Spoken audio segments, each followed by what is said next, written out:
Look what I bought. You can't really see, there's a mountain underneath. You can see like this many, but there's that many. Anyways, you can't see them all anyways because there's boxes back there.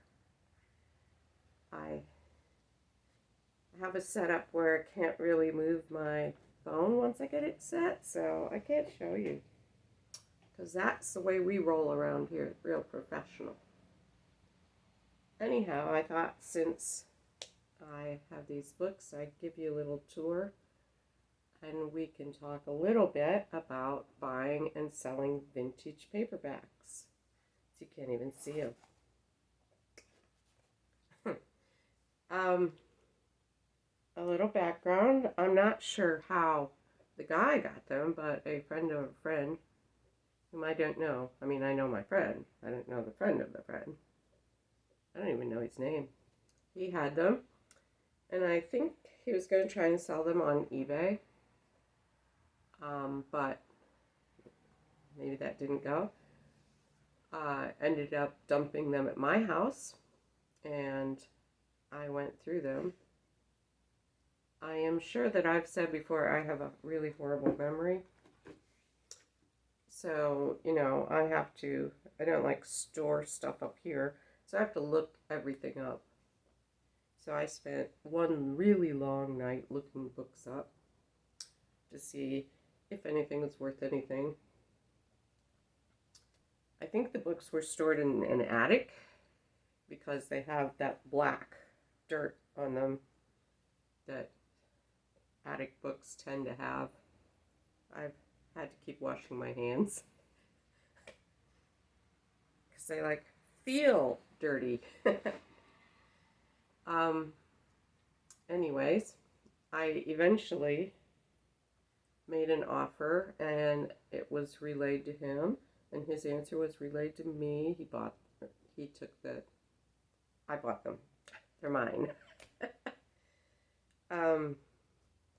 I will put them in the other room and get a few out at a time because they need cleaning, which I am going to do with just a barely damp cloth, not wet, just a hint of dampness, and I'll price them and type them into the database and put them for sale and then find places on the shelves for them. All the normal stuff. But one big problem with vintage paperbacks is while they are lots of fun to deal with, or at least I think so, they are fairly low end mostly, and they're very slow sellers. They will sell eventually, or enough of them will, or at least I hope they will. Whatever. But you can't spend tons of money on things that are going to sit around taking up space on your shelves forever and then sell for like $5. There are paperbacks that are worth money, of course. Even the valuable ones take a while to sell, though, or at least ones that I've had. Maybe there are super valuable ones that sell right away. But in my experience, 95% of these will sell for $5 to $10 when they finally sell. So you can't go too wild on them. In my experience, anyways. Certain titles, I suppose you can go a little wild on.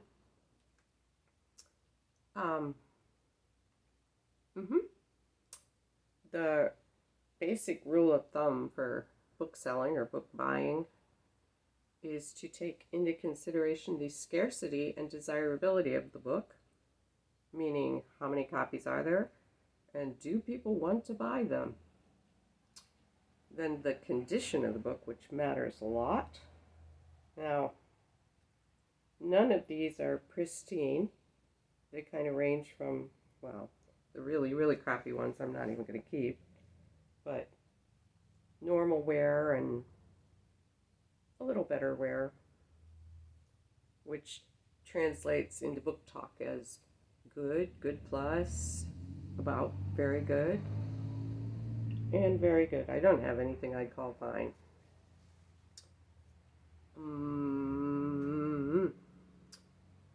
And then you have to take into consideration how long it's going to take you to sell them. And that's important. Some of these things, I mean, I guess all of these, you have to learn the hard way, rely on your experience. I think if you're a beginner, you would need to err on the side of caution. Of course, I didn't do that. I overpaid all the time. I mean, I read a book that said you were supposed to pay 40% of what you're going to sell something for. So if you're going to sell a $10 book, you would need to pay $4 for a $10 book. I stopped that a long time ago.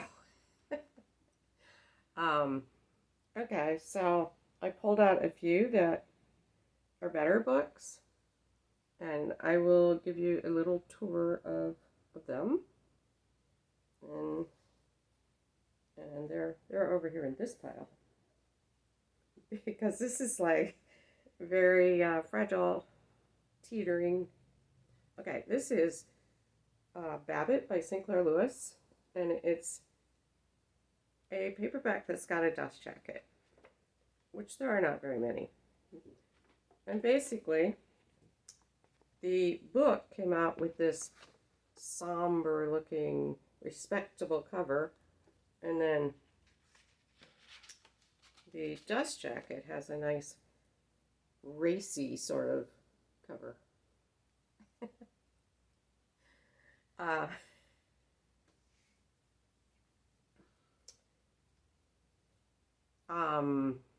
I'm thinking there were like 20 of these. This is by Bantam.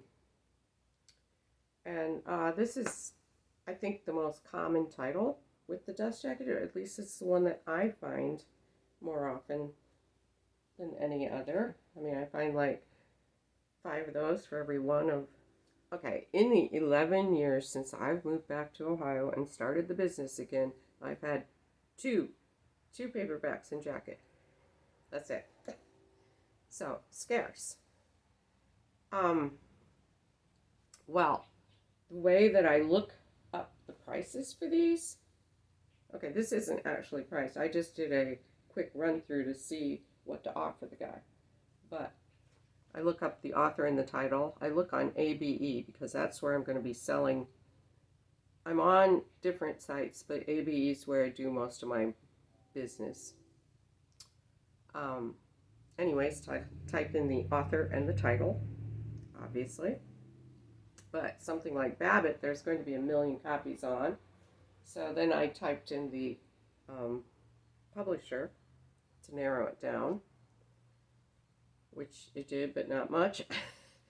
And then I typed in the words dust jacket. So my search bar eventually said, because I did this one at a time, it eventually said Lewis, Babbitt, Bantam, dust jacket. Some of the listings that came up had the words no dust jacket or lacking dust jacket, so I had a few that, I didn't want, but it was the point where there were few enough that I could look over all of them and find something similar to the condition of my book and price from there.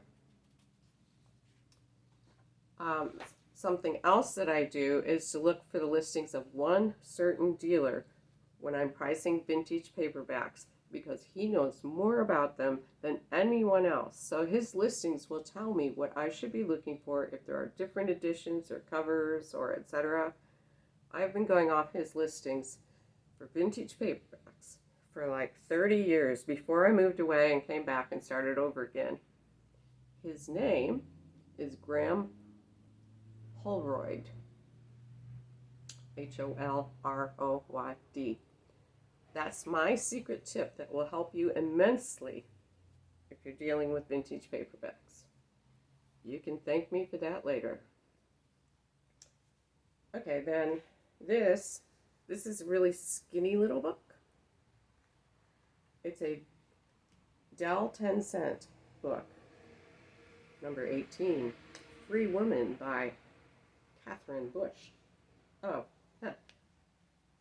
step back for 1 second, the Babbitt prices out at like from $20 to $25. Free Woman. These are kind of scarce. I don't know much about them, but I used to know a lot more than I do now. It also goes for $20 to $25. You don't run into those very often. And then here, can you see it? The Bad Girl from Maine by Catherine Brush, which is kind of crappy shape.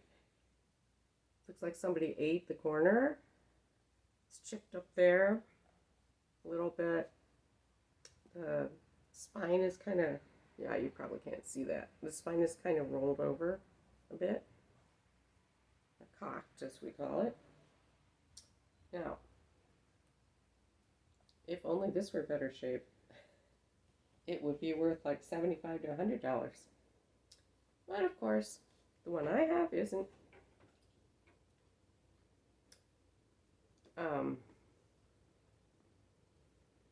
Yeah. All I did was make a pile of ones that were worth more than, like, evidently, I was going to say more than 20, but this one's 15 to 20. This is The King of Paris with a racy cover. And it's a novel about Alexander Dumas. A feast of adventure, romance, history, sex, and sentiment.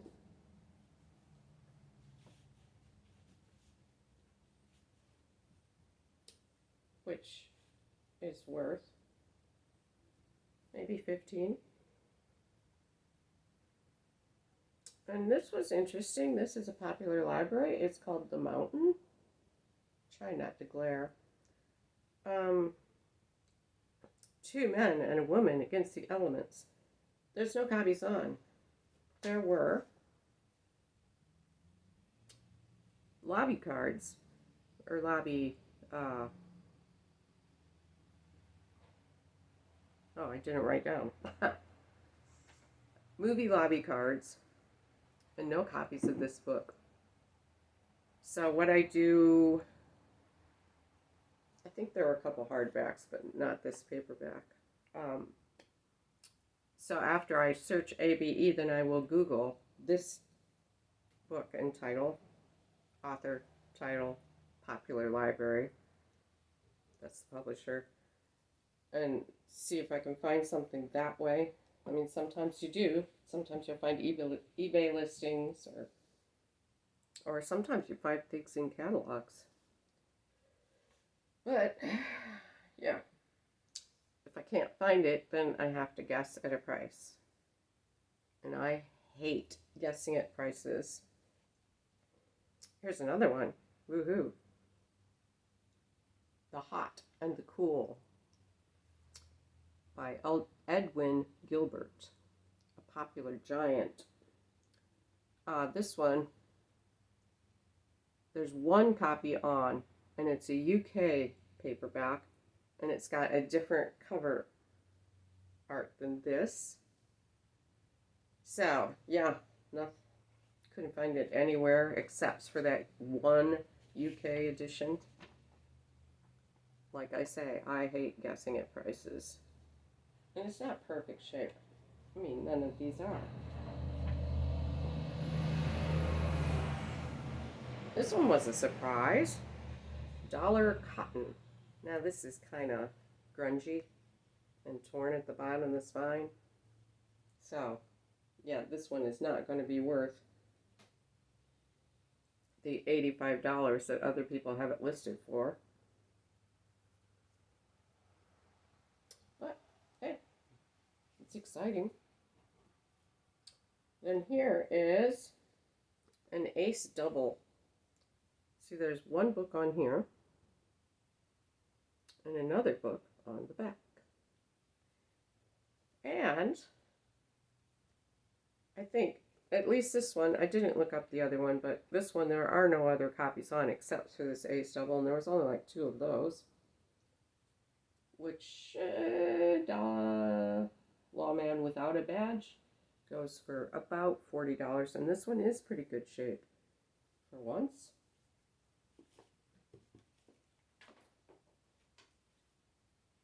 The Far Cry, which is by Frederick Brown. I knew Frederick Brown. I knew it was going to be worth something. And it is. Depending. See now, there's some, the stain is fading. And there's chipping. Anyways, it goes from 20 to 60. Not sure exactly where that will end up. I like to price things. If I find something that's really pristine and lovely, I will price the heck out of it. But for the most part, I don't. Then this one looked like a no-brainer. This had to be worth something. Love Camp. The story of an infamous Nazi cult. And there's only one copy. This was reprinted and had a different number. When it was reprinted. This is the first. There's only one copy of the first one. It was $40. So I don't know what mine will be. I have to think about it. And then we come to Anything Can Happen, which isn't worth anything. However, when I was a kid, we took a family trip to visit my brother at Annapolis, and we stopped in Philadelphia, where we probably did the usual tourist things, but do I remember that? No. What I remember is that we went to a used bookstore, a real one, a city used bookstore. They had a bin on the sidewalk with 25-cent books. I don't know if they were 25-cent books, but they were bargain books. I bought 2 books. One was a Laura Ingalls Wilder that had the Helen Sewell illustrations, which, I didn't know about those. I just knew it looked different than the ones from the library that had the Garth Williams. Yeah. So I bought that, and I bought a hardback copy of Anything Can Happen, and I read it, and I loved it. It's a rather odd book for a 10-year-old kid to be reading, but I did. I kept that book for years, and the Laura Ingalls Wilder. It might still be on the shelf over there. Anyways, so I saw this. It's like, this has to be mine. Nostalgia.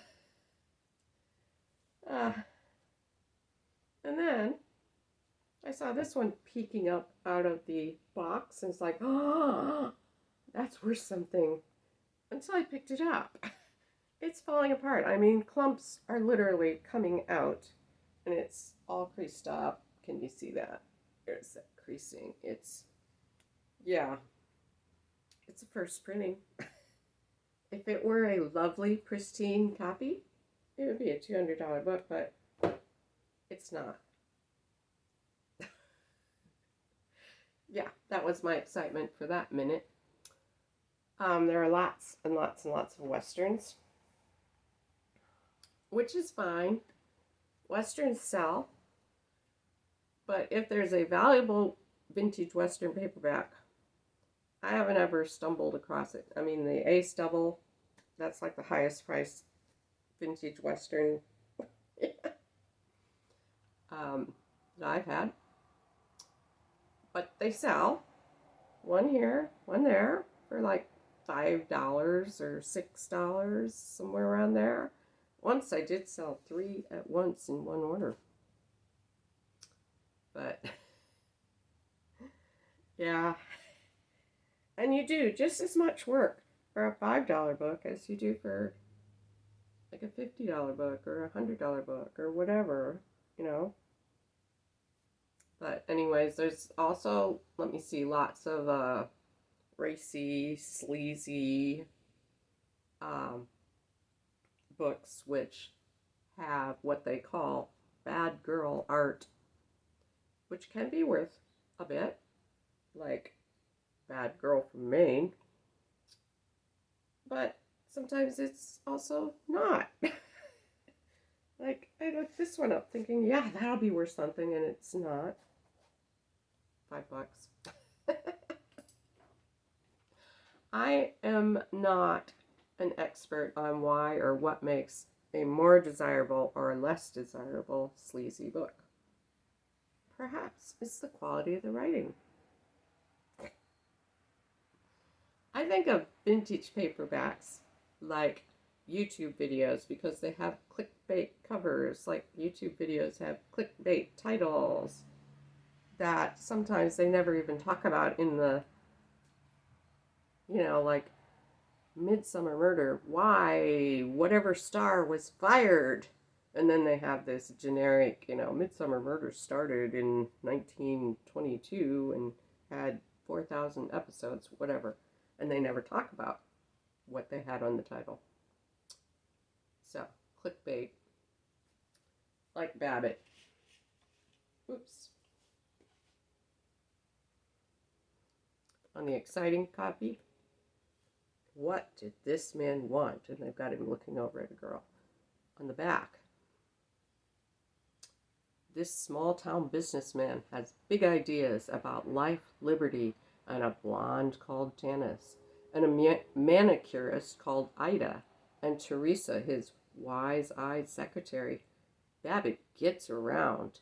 He's learned the angles, including a few the Rotary Club hasn't heard about. Maybe you haven't heard about either.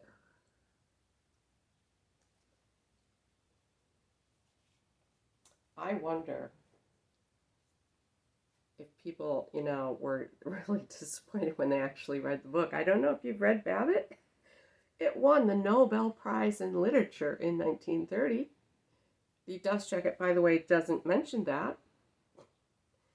This copy was from 1946. So evidently, that is not a selling point.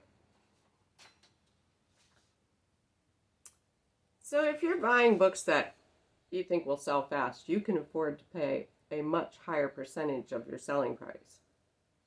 For instance, if you have a customer whom you know will buy a certain book, but, that's for high-end dealers.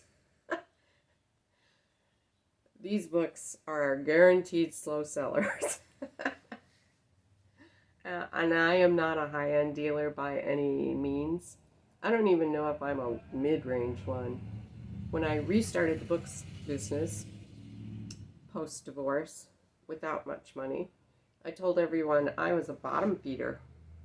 And then I surprised myself by how successful a bottom feeder could be. This is something I should have learned years ago.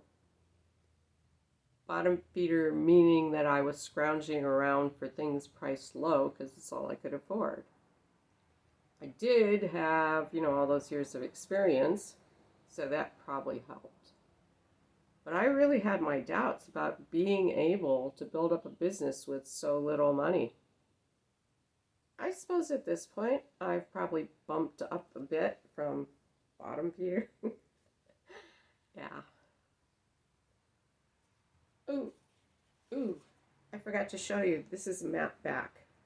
A Dell map back. It's got the little keyhole. And then on the back, there's a map of the action. People used to collect these like mad. I don't know if they still do. But anyways, they're fun to find.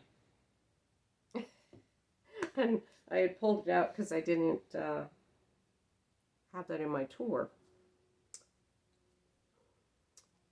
Since I did my last video, which was 2 days ago, I was talking about sewing an actual collection for a drop. I have never used that word in that context, but hey, everyone else does. It's the cool thing to do. So you might be wondering if this surprise book buy puts that on pause. And yeah, in a way, yeah. But that's the way it's always gone forever. When there's a book buy, things just stop while I price and type and all that. But that's why having two businesses is working out for me. When one is slow, I can work on the other.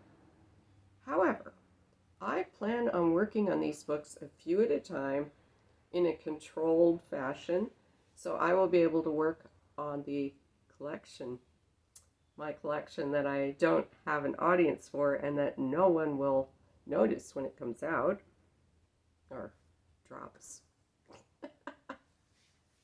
Anyways, that's the plan. You can ask me later how things turned out. I found an old song.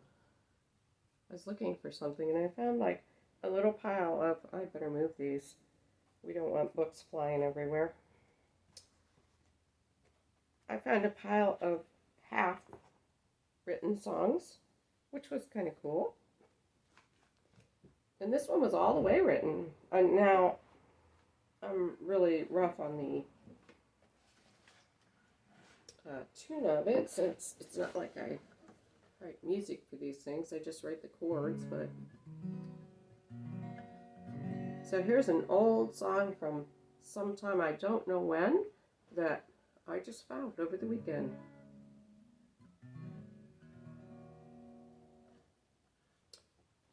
And it's kind of scribbled weird. Whoops.